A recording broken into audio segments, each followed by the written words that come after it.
Fans of the Midnight Suns or Contest of Champions video game may recognize this powerful wizard, but do they know her actual story? Join me on day 26 of my Superhero Pride Month challenge, and let's talk nerdy about the spell-casting runaway, Nico Minoru. But before we get into that, go ahead and leave your answers down in the comments below to this random question. If Nico Minoru was your roommate, how would you two divide up the chores? Nico Minoru made her first comic book appearance in the Runaways #1, and every year since she was a little girl, Nico's parents would join 5 other couples for a charity event. And while the parents were doing that, Nico and the other kids would spend the night together. But one year they were bored and they decided to spy on their parents. They find their parents in the basement all wearing strange clothing, and then out of nowhere, they murder a young girl for this creepy ritual. That's almost as bad as catching your parents making horizontal sandwiches. And believing their parents to be supervillains,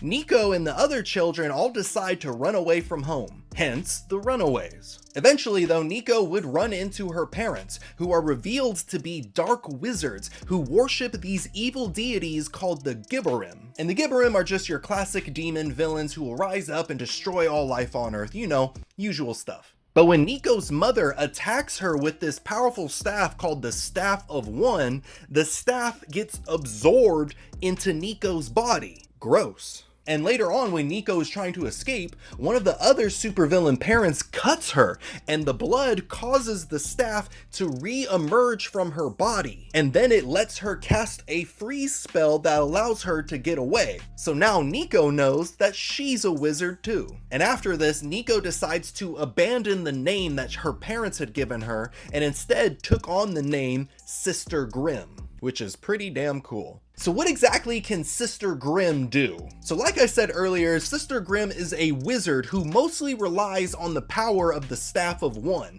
which requires her to draw blood in order to summon it from her body.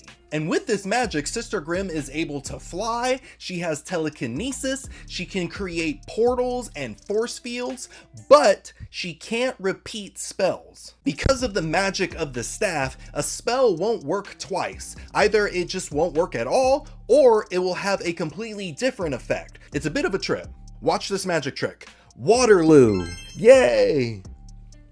As Sister Grimm, she became one of the de facto leaders of the Runaways, constantly fighting to stop the evil plans of her parents. She would then go on to protect her team from Iron Man and S.H.I.E.L.D. during the Superhuman Civil War, and then she would move on to become the magical apprentice of Dr. Voodoo, learning how to make magic without her staff. But now let's talk about Sister Grimm's love life, because I love love and I love to talk about it. So Sister Grimm is bisexual in the comics, and her notable relationships include the likes of Alex Wilder, who was the former leader of the Runaways. That is until Alex betrayed the team and it was revealed that he was actually a mole working for his supervillain parents. Triflin'. Then you have Victor Mancha, who is the cyborg son of Ultron. Talk about daddy issues. And him and Sister Grimm had a brief relationship after the death of one of the Runaways, but that didn't last very long. But her most notable relationship was with Karolina Dean, who was a fellow member of the Runaways. So earlier in the stories, Karolina had tried to kiss Sister Grimm, but she was just like, no, I don't want none of that. And to be fair, this was like right after Alex had betrayed the team, so